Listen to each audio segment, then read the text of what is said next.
Почитувани, во Република Македонија нема демократија. Нема демократско собрание, има групација која што слепо исполнува партиски агенди. Нема судство, туку судии кои изрекуваат политички нарачани пресуди. Нема влада, туку има извршна власт за потребите на соседните политики. За сето ова ниту собранието, ниту извршната власт немаат отчет пред граѓаните кои и на референдумот ги одбија штетните политики. Туку има отчет кон нарачателите.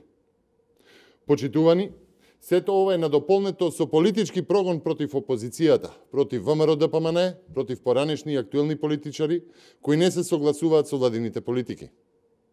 Случајот со актуелниот пратеник Никола Груевски, почесниот председател на ВМРО-ДПМН и долгогодишен премиер на Република Македонија, е чист, класичен пример за политички мотивиран судски процес, кој во иднина, верувам, ќе се изучува на правните институти. Тој е најголемиот политички мотивиран процес воден од партиското кацарска судство со единствена цел – задоволување на единствениот аболициран и помилуван криминалец поставен за премиер во Европа Зоран Заев. Ова е реалноста на зборовите, кажете им, беше Заев, апсениот Заев, има живи луѓе да јадеме. Ова истовремено е порака против сите политички неистомисленици, кои со оваков потврд треба да се замолкнат и да се откажат од борбата против оваа однародена криминогена власт. Во моментов во собранието паралелно тече втората фаза од обезличувањето на Република Македонија, втората фаза од реализацијата на капитулантскиот договор, истовремено со најголемиот пораст на македонската економија, ребаланс на буџетот кој што е потрошен за ништо. Кацарска судството во Македонија работи по целосен диктат на Зоран Заев. Не важат докази, не важат аргументи, слепо важат само политичките нарачки на единствениот аболициран политичар Зоран Заев. Но и Заев и Кацарска, но и обвинителот сокриен во пупката на Заев, треба да знаат дека ниеден процес нема да ја симне дамката од Заев. Аболициран за криминал од милиони евра за Глобал, помилуван за милиони во подкуп како градоначалник, помилуван од Кацарска судството за пуч. Дамката е единствен македонски политичар кој прифати и потпиша капитулација и македонско обезличување и газење на националните интереси. Почитувани, во случајот не се пресуди според докази, бидејќи ги нема. Не може да ги има доказите затоа што нема криминал.